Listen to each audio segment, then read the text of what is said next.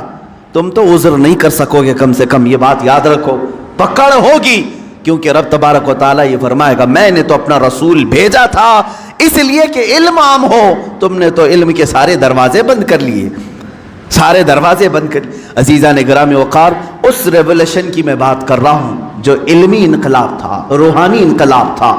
اب ایک بات اور، جب لائٹ آ جاتی ہے تو بہت ساری چیزیں دکھنے لگتی ہیں، لائٹ بند ہو تو پتہ نہیں چلتا کہ دیوار پہ کیا ہے، زمین پہ کیا ہے، چھت پہ کیا ہے، لائٹ روشن کرو ہر جگہ نظر آنے لگی۔ اسی طرح کہا گیا العلم نور، علم روشنی ہے، جس انسان کے اندر آ جائے تو پھر اسے سب خرابیاں سامنے نظر آتی ہیں، حرام کیا ہے، کفر کیا ہے، شرک کیا ہے، غلاظت کیا ہے، علم کی روشنی میں وہ بندہ دیکھ سکتا ہے، اور جاہل اندھیرے میں ہاتھ پیر چلاتا رہتا ہے۔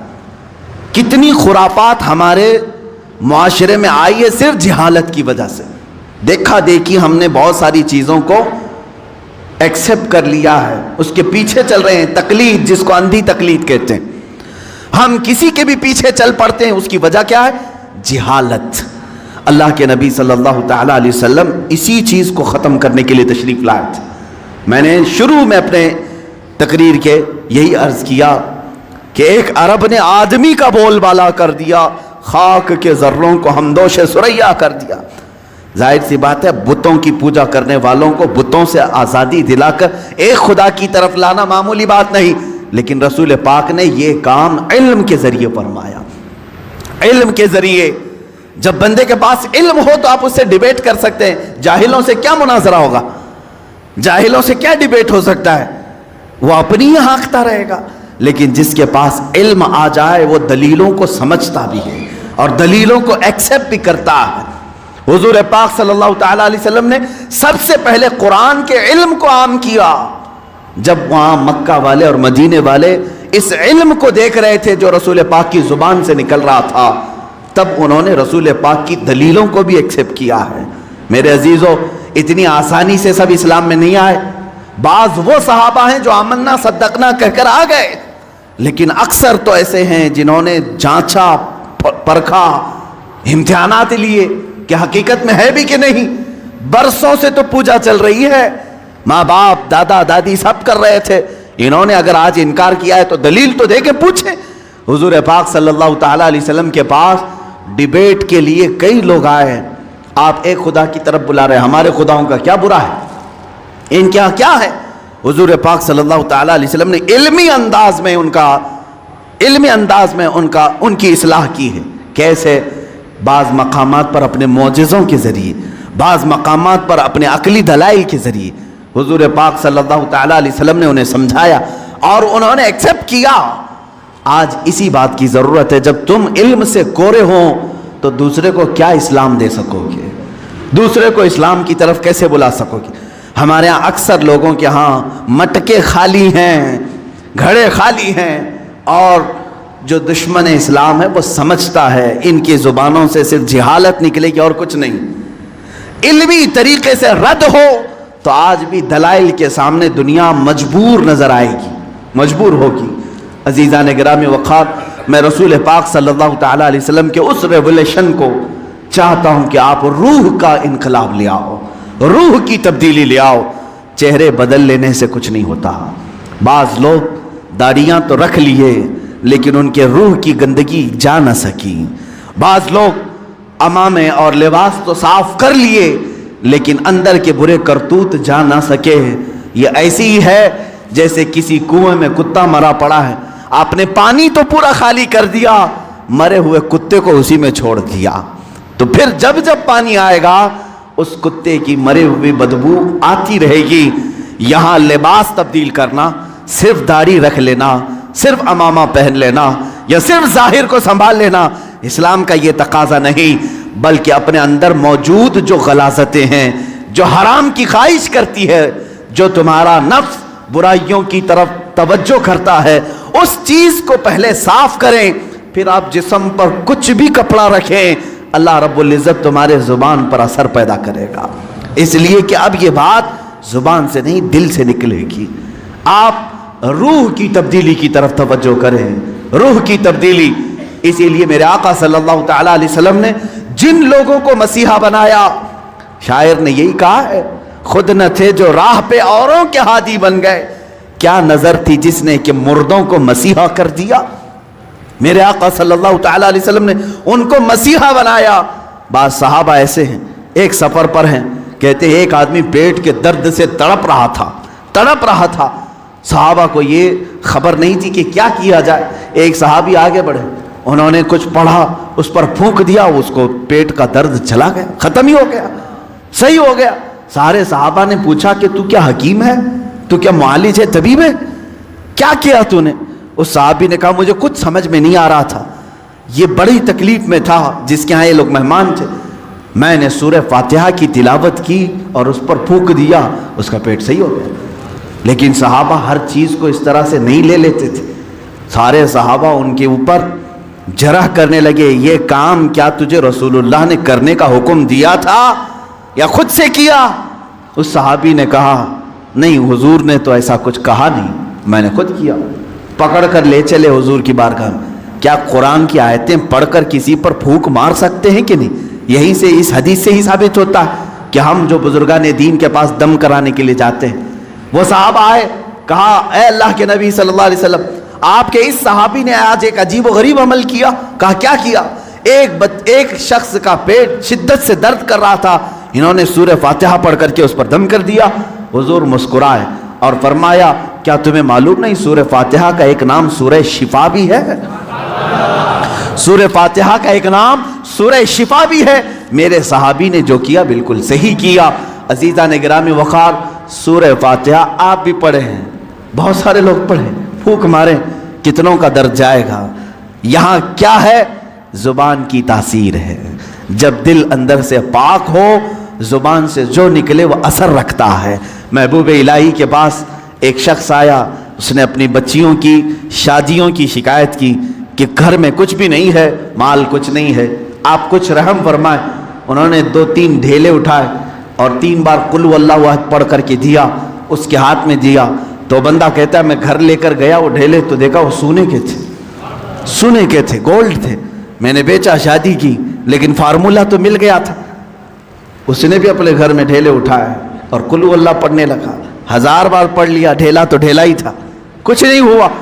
دوسرے دن وہ آیا محبوب الہی کے پاس، کہا آپ نے اس دن مجھے جو دیا تھا کیا پڑھ کے دیا تھا؟ کہا قل هو اللہ پڑھ کے دیا تھا۔ کہا میں کتنی مرتبہ آپ نے پڑھا تھا شیخ محترم؟ محبوب الہی نے کہا 3 بار پڑھا تھا۔ کہا میں 1000 بار پڑھا، ڈھیلا بدلا ہی نہیں، ویسے ہی ہے۔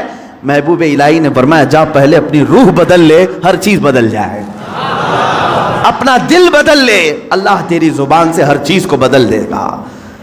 آپ کی تاثیر جو ختم ہوگی تو روح کے بدلنے سے، آپ نے اپنی روح کو اور اپنے قلب کو غلاظتوں میں اگر رکھا ہے تو زبان کی تاثیر ختم ہو جاتی۔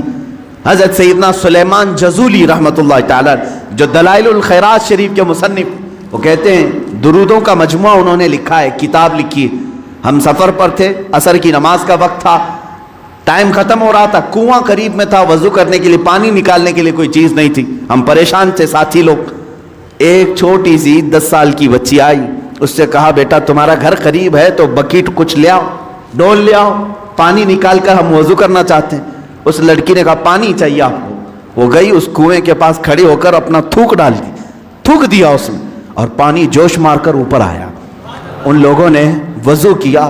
سلیمان جزولی فرماتے ہیں میں نے بچی کو روک لیا، بیٹا رک جا، ہم نماز پڑھیں گے، بعد میں تجھ سے بات کریں گے۔ نماز کے بعد انہوں نے کہا اللہ کا واسطہ دیتا ہوں، کون سا وظیفہ کرتی ہوں؟